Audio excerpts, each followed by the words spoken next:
This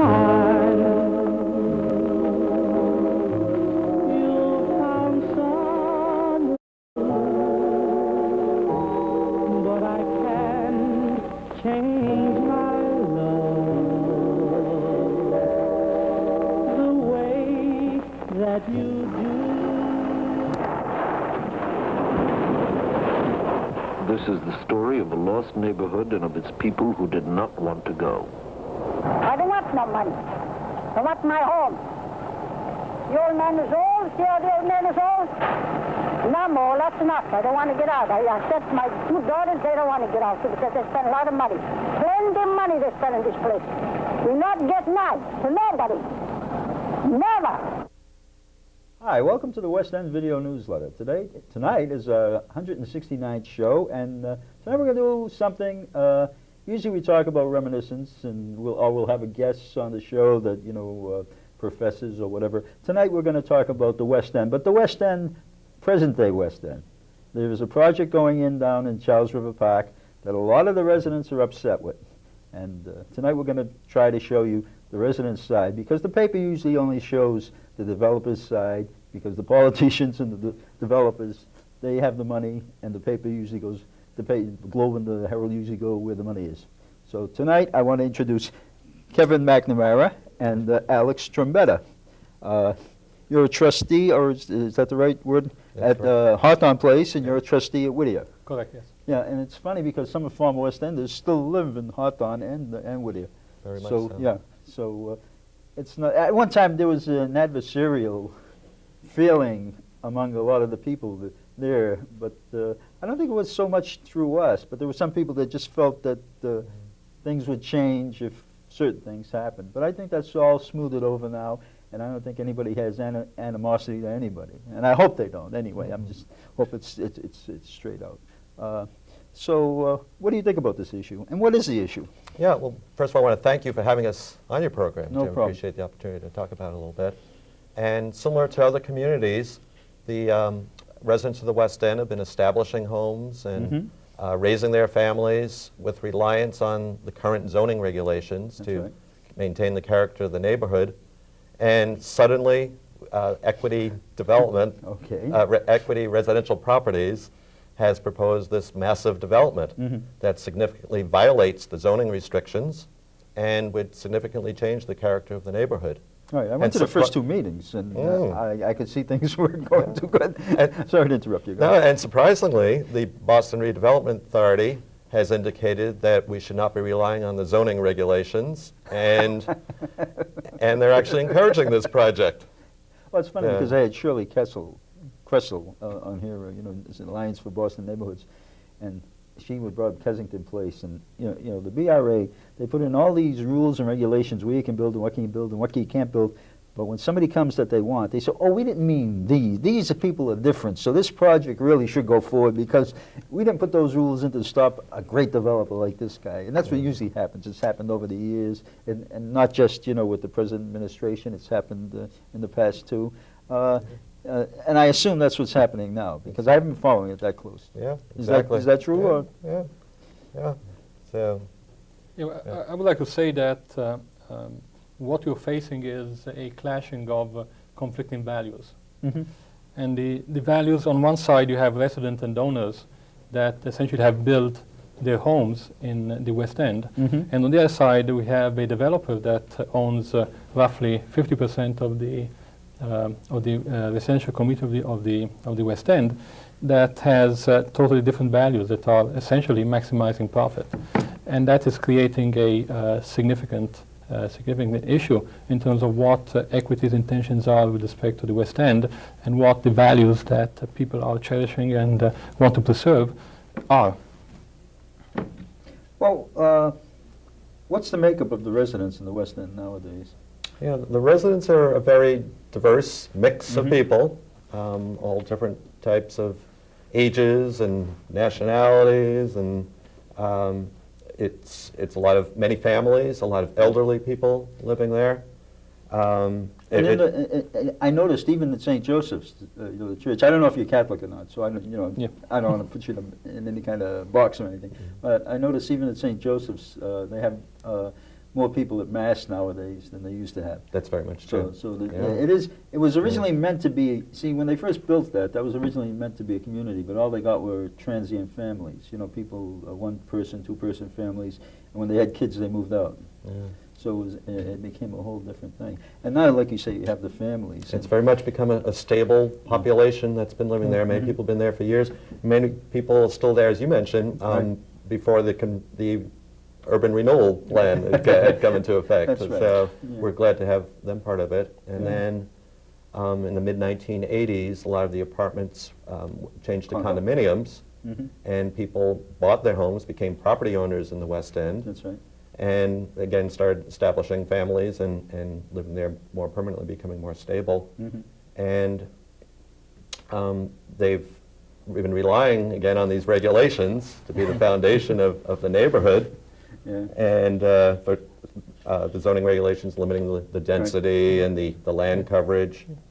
Well, And- when they first built Charles River Park, they were building it as a suburban community. That was the ideal, I suppose. They were building like a piece of the suburbs in the city.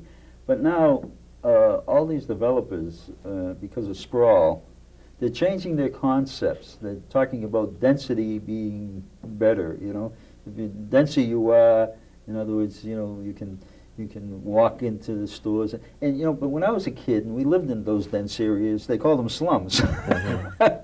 Yeah, You know what I mean? yeah. So, you know, depending on what area you're looking at and who's telling you And what it is. It's you certainly know. been a trade-off for the people who do live in the West End, Yeah. since the urban renewal, which was regrettably painful for the people who live there, and Right. we were very much surprised that ever happened. And Yeah. but coming into the West End, when we didn't realize any of what had happened at the time. Yeah, well, like And you say, it- nobody blames the residents. Yeah. Okay, that's Yeah. nobody. The developers, now, that was a whole other thing. They could have done things to alleviate the feelings. You know, they could have done something that would have, you know, they made a lot of money. Yeah. And if they had even put like a center there or something where people could have used or something, it would have alleviated a lot of hot feelings. But they didn't feel that they had to. Of course, now they're giving away money like crazy. Yeah. The old owners, not equity. I don't. The old owners. Yeah. No, about diversity, I think it's one important matter is that the weakest link in the West End mix is, in fact, family homes. Right. There is a very low percentage of homes that can house larger families. And the interesting thing, and something that we are fighting as a community, is the fact that the proposal by Equity is actually putting a lot of emphasis on one-bedroom apartments that are not catering to families. And I'm myself, I have a family with 2 children and live in the park, and I see how it can be hard for a family to live in smaller apartments, and so that's It's important. extremely tough to live in a small Exactly. apartment. Yeah, I think if they are going to build, I think somebody should hold their feet to the fire to make apartments that will house, you know, be able to house families. Of course, they don't want that because that costs more in maintenance and support. You know, a lot of, you know, having kids in a development like that, you know, changes. There's a lot of supportive things that have to be done, and it costs more money for that. So they try to do it like. Matter of fact, if they could, I believe that every developer would put in what do you call studio apartments. You know, if they could have like 8,000 studio Exactly. apartments, they'd be happy. But Having the families also in the neighborhood has helped everyone get to know each other a little bit better. With the kids playing, there's in summertime, the kids are out there playing, and also the neighborhood's become pretty well united. The different buildings have gotten to know each other. In fact, we formed this council called the West End West End Council, Council, yeah. with the trustees from the different condominiums as well as elderly apartments, right. and we've really united and become.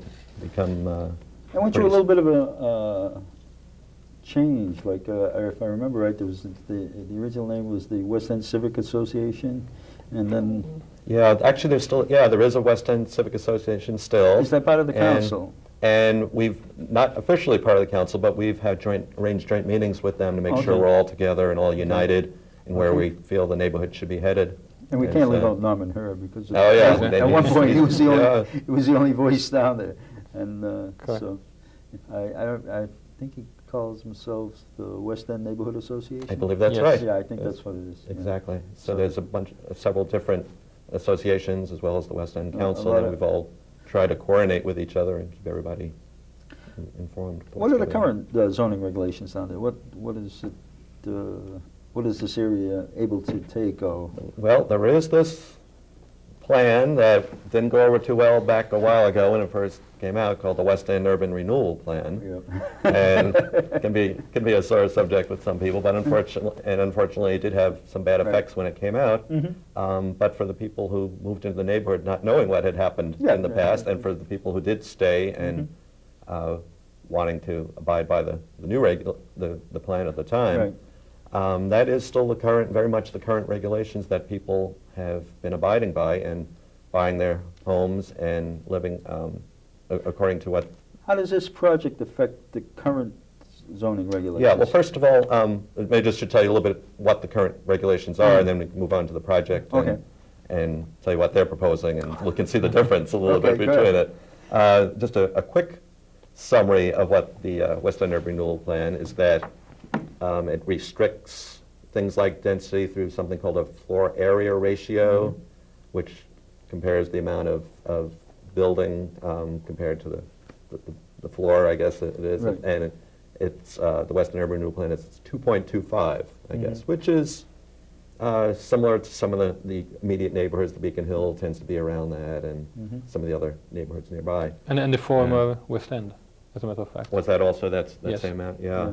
So, even though we've got more open space on the ground, it's the higher. So we have the trade-off in that we have to go up an elevator, which isn't always the best thing to do. But the good news is we have some more open space currently based on the West End Urban Renewal Plan. And also there's a restriction on land coverage. I believe it's 18% of the land it is the maximum amount of land coverage that can be. And modifications to the Urban Renewal Plan can only be done by consent with the BRA and the affected property owners. Any change to any land disposition agreement has to be okayed by the city council. Okay. Well, Okay, and the reason I know that is because when they went condo over in West End, over in Charles River Park, the city took them to court, and the management said that, well, we can do whatever we want. You know, we're going to make them condos, and they're rentals. Now we're going to make them condos. And they went to court and they lost. And the court said, any change in a land disposition agreement has to be okayed by the city council. It has to go back to the city council and has to be okayed. Now, there may have been Well- some changes. That was about 10 years ago. There may have been changes. They may have changed it a little bit. I'm not entirely sure, but that's what it was about 10 years ago. Well, we certainly had the city council very, very supportive of us. In fact, been to many of our meetings and writing letters. Both Mike Ross especially has been very helpful in fighting for us, as well as some of the other, Maura Hannigan, et cetera, has been helpful in combination with our state rep, Paul Demakis. And so That's right, yeah. they've actually wrote a comment letter together Yeah. to the BRA opposing the project. So Okay. I'm glad to hear you say that they may have some say in what goes on here too. So Yeah, and by admission of both the BRA and equity, the West End is fully built out. And that's an important point. Therefore, there can be no addition to any parcel without the change in the plan that requires, as Kevin said, approval of the affected properties. And so that's a very important point. Yeah, I would think so. when you look at what the requirements are, they're already there. That's And, right. That's there, you know, just to so- put it in perspective, the proposed development is essentially almost doubling the density in the parcel of Emerson Place. The proposal is planning to take away, demolish the townhouses that are That's right. currently there, Yeah, that's right, I remember that. and which many families have been living in, and That takes away the family housing. yeah, Absolutely. yeah, and what they're planning to put in are a massive development of well, starting out with a 5-story mid-rise, a 6-story mid-rise, and a 15-story tower, right in the middle. Sounds like it's worth a lot of money.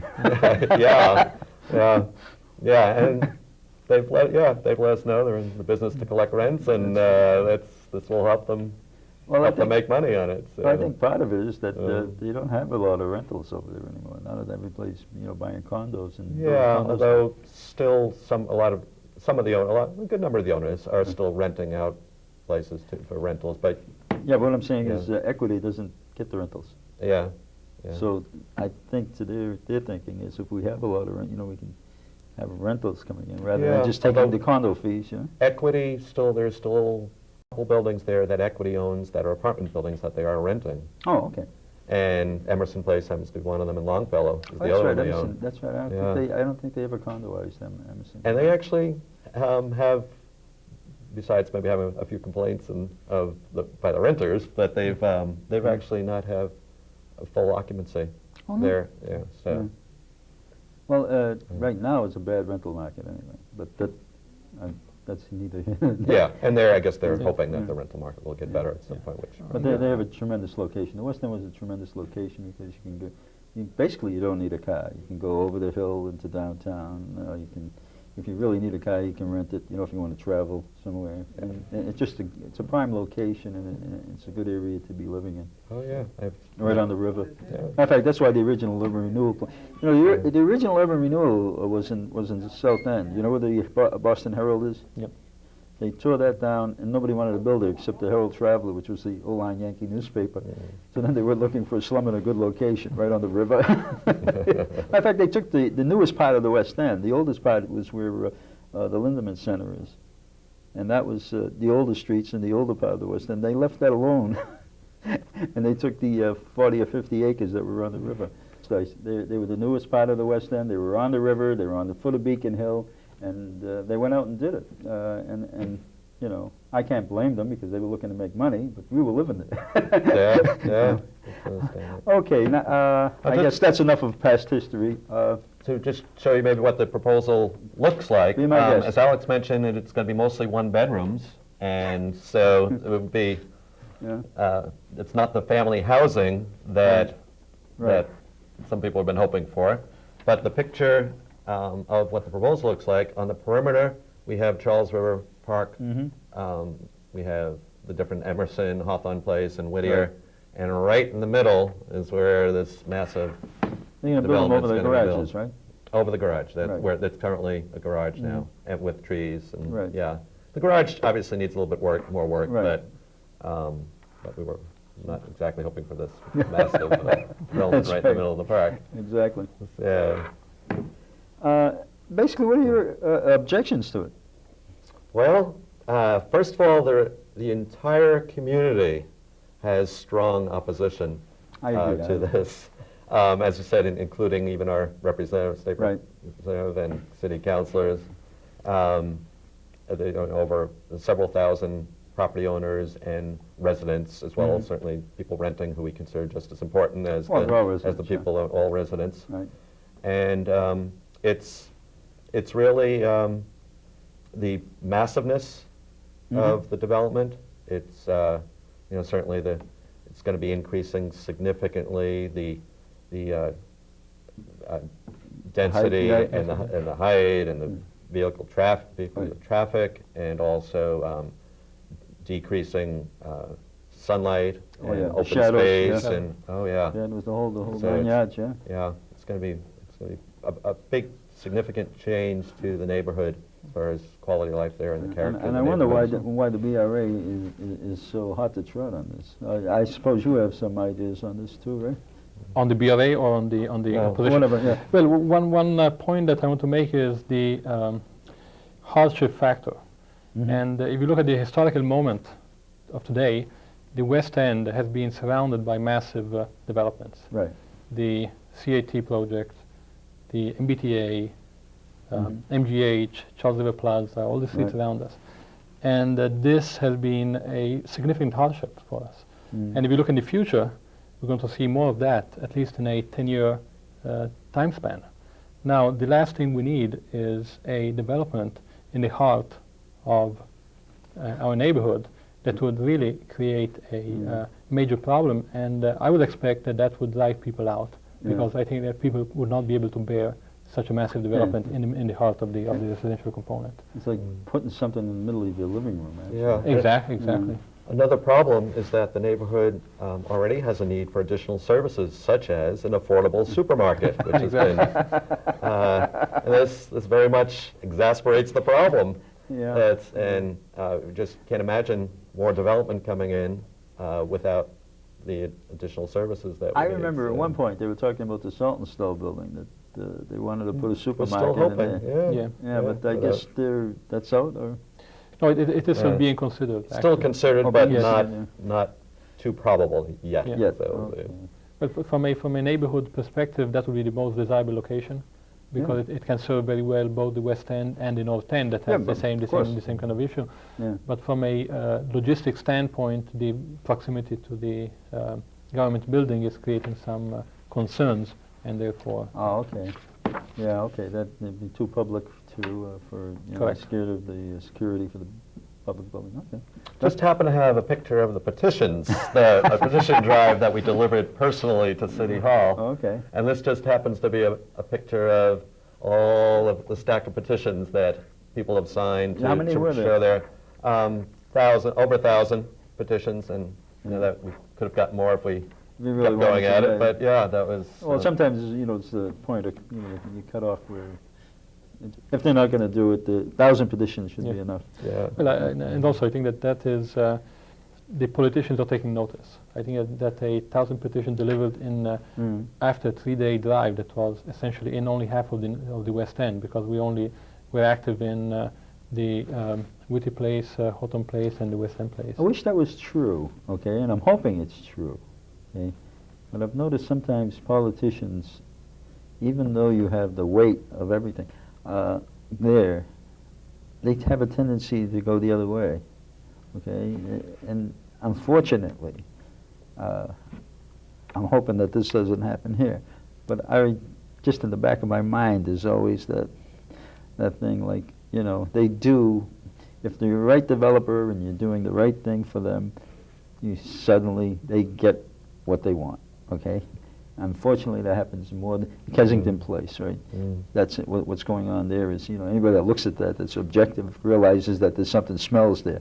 But they're saying, no, the city's making out like a bandit, And I think, unfortunately, I'm hoping that this hasn't happened. You may have to get a little more active on it, or maybe a little, do a little bit more.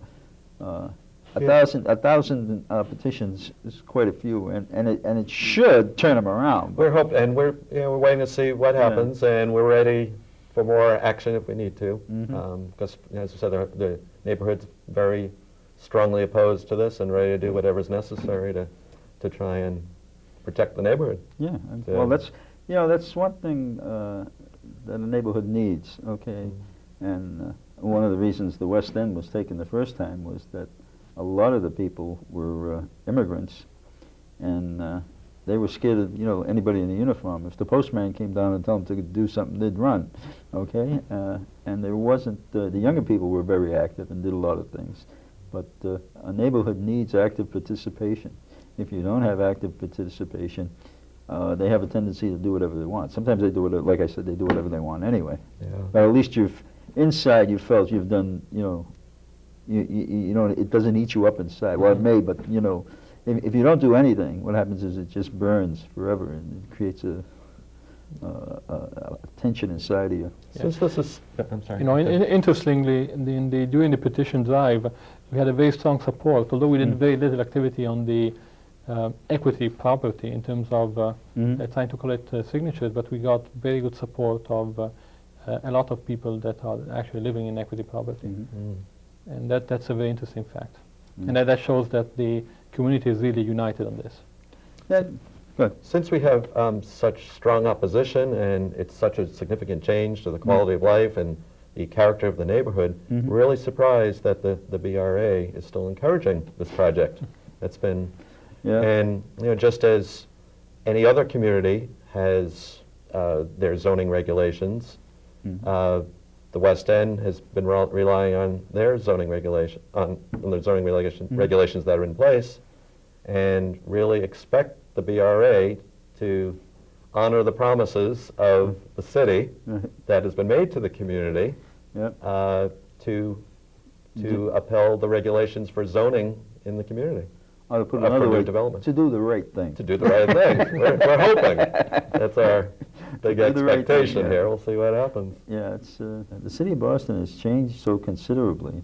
It's basically now, I don't want to say yuppie, but it's a professional enclave now. The North End is, for all practical purpose, been gentrified out. Yeah. Charlestown's, for all practical purposes, been gentrified out. South End once was largely black.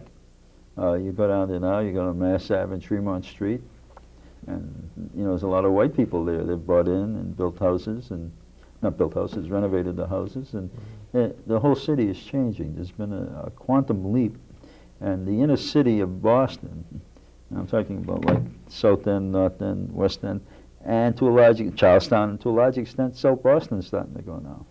Yeah. That's starting to go. So the inner city of Boston, when you say inner city, it probably means professional rather than like, you know, poverty or poor people. There's been a whole change in what I consider the dynamic of it. Yeah, that's true. We've seen change, you know, obviously in our neighborhood too. Yet we still have a lot of the people that have been there for a long time too. So it's been. Well, you do have the Blackstone Apartments and the Amy Lowell up until when they sold it, which was. See, I always thought that they should have just fought it because they needed the city council to change the. That was designated as elderly and housing. Right. They needed change in the designation. But the Mayor Menino said, well, I didn't want to take the chance that we might lose it all. We might lose in court and lose it all. Well, they had that decision in, with the condos, and they could have went back to that. And it was almost certainty that they would have probably needed it. But what happened is that Charles River Park got a better price by selling it as part market value and part elderly. So, but. We've been, the people at Amy Lowell have been very helpful to us too, and we've been meeting with them a lot, and, as well as Blackstone too. Yeah, but maintaining the diversity is vital to maintaining the vitality of the neighborhood. Very important fact. No, it's well, it's definitely. I assume it's a definite diverse neighborhood now. I never looked at the demographics of it, but I assume that there isn't like one group of anything. No, not at all. Not at all. Well, even the West End, it was never. Up until 1905, 1910, it was largely Irish. Then it became largely Jewish. Then it became largely Italian. And when I was growing up, and when they started tearing it down, we were getting a lot of what they used to call DPs in those days, displaced persons, that were from the Ukraine and all these other places. There may have been another, if it hadn't got torn down, there may have been another shift in the demographics, you know. And it is maintained. I mean, we have young families, we have retired people, we have elderly, we have families, we have a lot of foreigners. And that makes it a very vital. It's interesting. Well, I guess, do you have anything else you'd want to say? Because we've come to the end of the show. And just again, thanks for having us on your show. Anytime. Maybe in the future we'll do it again. Appreciate it. Okay. Pleasure. And welcome. We'll see you at the next West End Video Newsletter.